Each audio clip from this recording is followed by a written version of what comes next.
हिन मंच जा मथे वेठल माना त महंदारो ऑडिटोरियम में हॉल में वेठल अदब दोस्त बाज़मीर बाज़र्फ रोशन ख्याल शायरो अदीबो दानिश्वरो हामी जा परस्तारो हक़ मौजूद ज़ाहिरा वक्त जे दामन में एतरी वुसअत कान्हे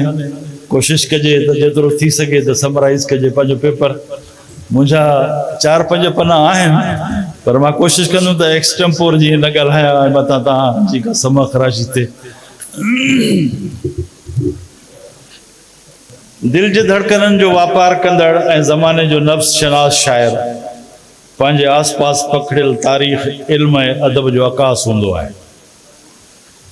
संदसि सिरजल सिटुनि मां समाज जे सूरनि आम जे अहजनि ईज़ान ऐं तबक़ाती तक़सीम जी चङी तरह परूड़ पइजी वेंदी आहे। मुंहिंजे मुशाहिदे मूजिबि इल्मी अदबी मैदान में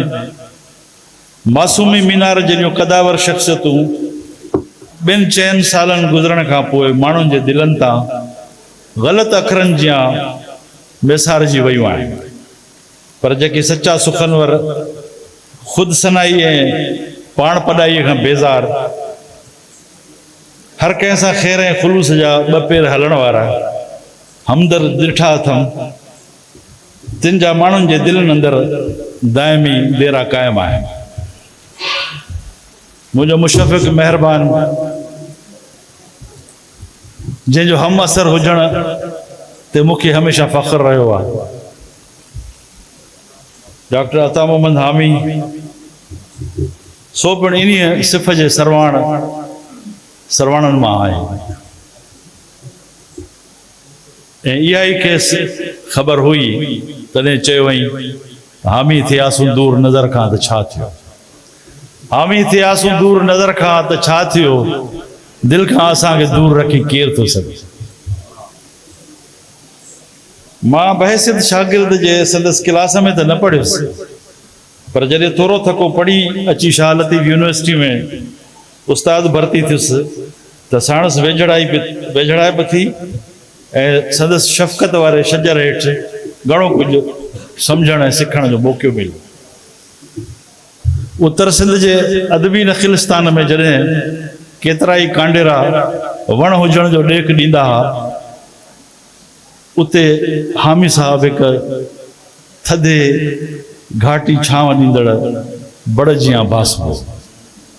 हुनखे पंहिंजी इल्मियत ते कॾहिं बि मूं तकबुर न ॾिठो।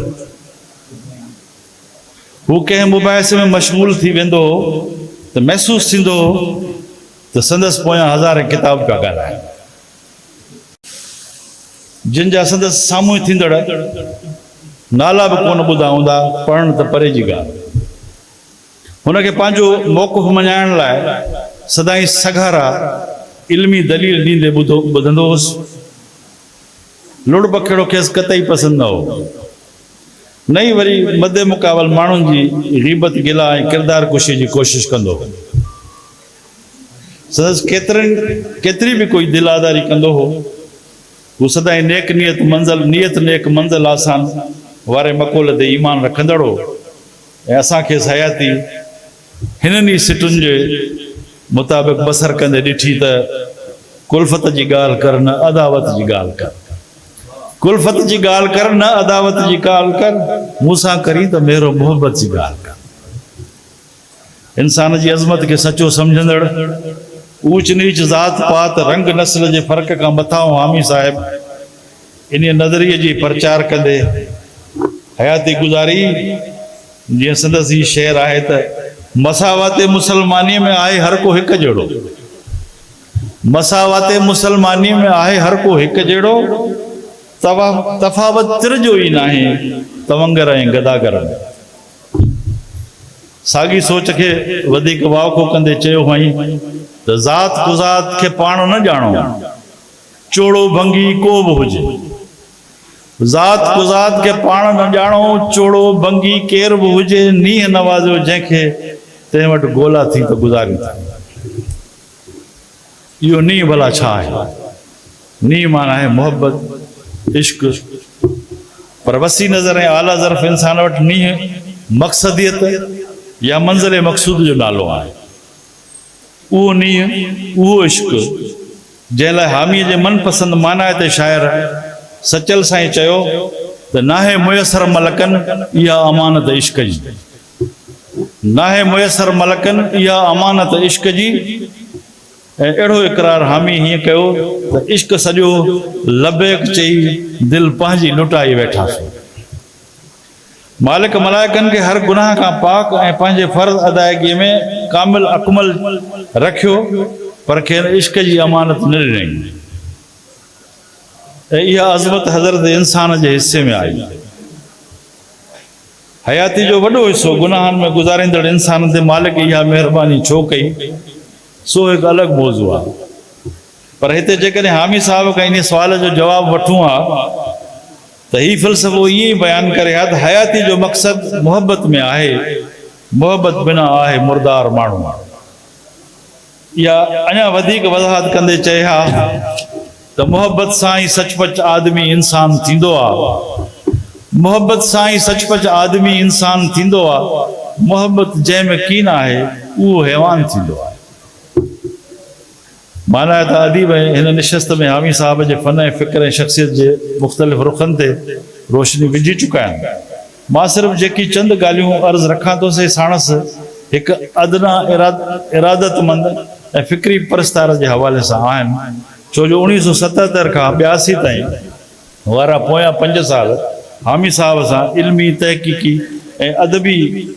मैदान में मुंहिंजी साणसि घणी वेझड़ाई रही।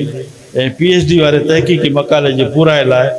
हुन मीराणी रियासत ख़ैरपुर जो को माग मकान सुगड़ सियाणो आलिम अदीब ऐं ॾाहो न छॾियो जंहिंखे पंहिंजे मकाले लाइ मुसदिक़ा मवाद हथ न कई। मां एतिरी इहा ॻाल्हि करणु ज़रूरी सम्झंदुमि त हामी साहब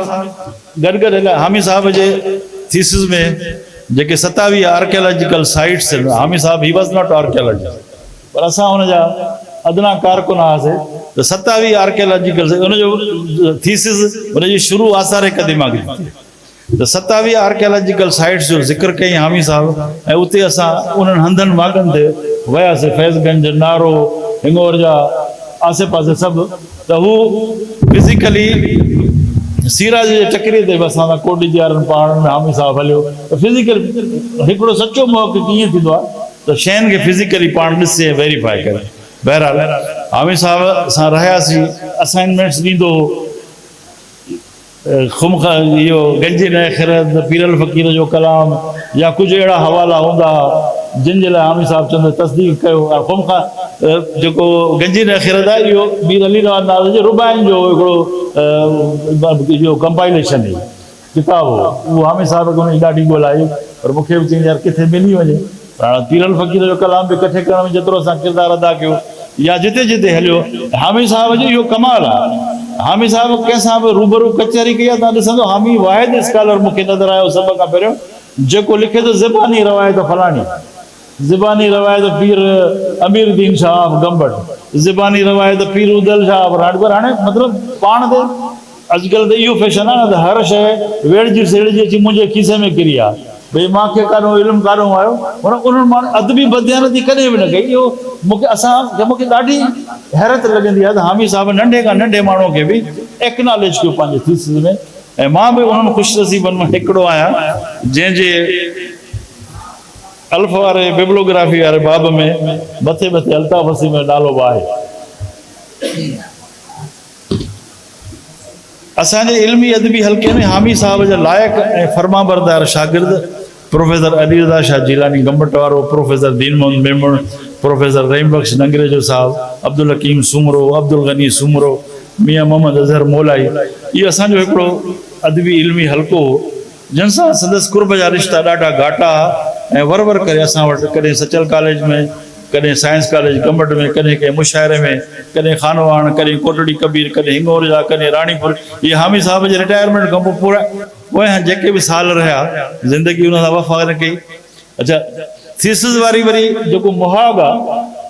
उन में हिकिड़ो जुमिलो कमाल जो आहे। हामी साहब लिखे थो त हामी साहब रिटायरमेंट खां पोइ PhD कई, लिखे थो चवनि था त साईं पनाह अली शाह रिटायरमेंट खां पोइ ॿी शादी कई आहे। जेकॾहिं साईं पनाह अली शाह रिटायरमेंट खां पोइ अहिड़ो जोखम जो कमु करे सघे थो त तव्हां हामी PhD छो नथो करे सघे मुआग में लिखियल इहा बेबाकी आहे कमाल जी आहे साईं पनाह अली शाह सेक्रेटरी एजुकेशन हो ऐं पनाह अली शाह हिज़ हाइनेस मीर अली मुराद ख़ान जो ट्यूटर अतालीक रहियो आहे ऐं साईं अली मुराद असांजे मीर अली मुराद ख़ान खे साइकिल ते घुमाईंदो साईं पनाह अली शाह कोट ॾिजी वञे सुई हामी साहिब असांखे ॻाल्हियूं ॿुधाईंदो अहिड़ो उस्ताद जो हिज़ हाइनेस खे साइकिल ते घुमाईंदो बहरहाल सो असां जॾहिं सिंध ग्रेजुएट एसोसिएशन राणीपुर जो बुनियादु विधो पाण महिरबानी करे अची असां वटि मेंबरशिप वरितई मूं पंहिंजे सांभर में हामी साहिब जहिड़ो आस पास बावकार कमसवाल ख़ुददार शाइर मुहक़िक़ कोन ॾिठो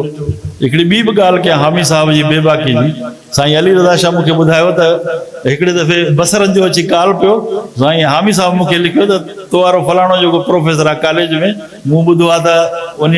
बसर पोखराया हुन वटि सुठो स्टॉक आहे हुनखे चओ त क़ीमतनि मूंखे कुझु बटर गुणी बसरनि जी मोकिलियो त उनखे जिन मां उनखे चयो पर ॾाढी देरि थी वई हामी साहिब वरी मूंखे ॼापो कयो अथव अञा बसर न मिलिया त मां लिखी मोकिलियोमांसि त साईं मां त इलाही दफ़ा चयो आहे पर अञा नथो मोकिले हामी साहिब जवाब लिखी वियो हुन में थूम ई कोन्हे त बसर काॾो मोकिलींदो थूम ई कोन्हे त बसर काॾो मोकिलींदो मूं पंहिंजे सांभर में हामी जहिड़ो आस पास बावकार कमसवाल ख़ुददार शाइर ऐं मुहक़िक़ कोन ॾिठो न कॾहिं इनाम इकराम ऐं एज़ाज़ या पज़ीराई जी ओन न सुरई सांझुनि ऐं फोटो सेशन जो शौक़ु अदबी निशस्त में मकालो ऐं शेर पढ़ियूं कागज़ खीसे में विझूं निकितो वञे न डायरी खणी अचे न नोटबुक ईअं बेपरवाही अलाए कहिड़ियूं क़ीमती लिखड़ियूं धोबियुनि जे हवाले थी वियूं हुयूं पंहिंजनि किताबनि छपाइण ऐं फ़नकारनि खां कलाम ॻाल्हाइण लाइ मूं हुनखे कॾहिं कंहिंजो गेझू न ॾिठो तॾहिं चयो हुई त बदन मां रूह निकिरी थो सघे हामी मगर सिर मां बदन मां रूह निकिरी थो सघे हामी मगर सिर मां कॾहिं मुमकिन न थी सघंदो जो ख़ुददारी जी खूह निकिरे माण्हुनि खे ख़बर पई त मज़हर सतो मिलिट्री अकाउंट जो डायरेक्टर थियो आहे जेको साईं हामी साहिब जो शागिर्दु आहे साईं न थिए वटि जजूं नौकरियूं आहिनि बसि पोइ त संदसि सिक वारनि शागिर्दनि जा दर पिया भॼनि त मज़हर सते खे न कंहिं मज़हर साहिब ते कंहिंखे ख़ाली पे मोटायो ऐं न साईं हामी साहिब खे साहिल खे झिणको पियो त मूंखे बि ॻोठाइनि नौजवाननि अची ज़ोर ॿार पे रखिया पोइ त मां बि ॿिए ॾींहुं टे ॾींहं अची साईं जे ॻोठ निकिरा कॾहिं कॾहिं साईं सां मिला कॾहिं वरी मूंखे ॻोठ वारा ॿुधनि एनिमल हस्बेंड्री में हिकिड़ो मंगी साहिबु आहे साईं जो दोस्त आहे उहो इहो निम मोड़ वटि साईं तव्हांखे उते मिलंदो मां वरी सिधो बाइक ते अची साईं वटि पहुचां साईं हे आयो आहे ॻोठाई मज़हर सते ते चिठी लिखी ॾियो नौकिरी थी साईं चिठी लिखी ॾे ऐं केतिरा ई नौजवाननि जिन खे मज़हर सते साईं हामी साहिब जे चिठीअ ते नौकिरियूं ॾिनियूं हाणे ख़ैर सां रिटायर करे वरी अची पंहिंजे कखड़नि में आसूदा थिया आहिनि अच्छा इहो छो हो त हामी साहिब खे इहो कामिल यकीन हुयो त ख़ालिक खे ख़ुशि रखण जो सलीक़ो इहो अथई ख़ालिक खे ख़ुशि रखण जो सलीक़ो इहो अथई ख़ादिम थी आम ख़ल्क़ जी ख़िदमत जी ॻाल्हि कर ज़ियाउल जे ज़ालिम दौर में मज़ाहिमती अदब में हामी साहिब पंहिंजो माफ़िज़ ज़मीर रुबाइनि में बयानु करणु शुरू कयो छा त शाहकार रुबायूं चयूं मिसाल तौरु इस्लाम जे नाले में न माणियो इस्लाम जे नाले में त न मारियो माण्हू गणती ऐं मुसीबत में न ॻारियो माण्हू ही हाल ॾिसी दीन छॾे हू वेंदा ही हाल ॾिसी दीन छॾे हू वेंदा बेदीन बणाए त न खारियो माण्हू हामी साहिब काफ़ी रुबायूं मूंखे यादि आहिनि छो जो उन दौर में असां हीअ मुशाइरो बेनज़ीर साहिब जेल में इलाही वरी MRD जी तहरीक असां वटि त इहो ई ख़ैरपुराण इहो ई फोरम हो भॼ भॼा जिते जिते इहे बहरहाल ॾाढियूं सरकार हाणे वक़्त जे दामन में वाक़ई वुसअत न आहे रही पोइ इन जे करे मां पंहिंजी गुफ़्तगू जी पुॼाणी हामी साहिब जे इन बैत ते थो पुॼाणी कयां अदल में इहे उहो ज़मानो जमीयतुल शुरा वारो उनजी रुबाई गुलशन ख़िज़ा रसीदा गुलशन खिज़ा रसीदा नए सिर बहार दे, हर बेकरार दिल के इलाही करार दे। हर शइ में तुंहिंजी ज़ात जो जलवो नज़र अचे, हर शइ में तुंहिंजी ज़ात जो जलवो नज़र अचे। अहिड़ो शराब इश्क जो मूंखे खुमार दे। तव्हां सभिनी जी वॾी महिरबानी।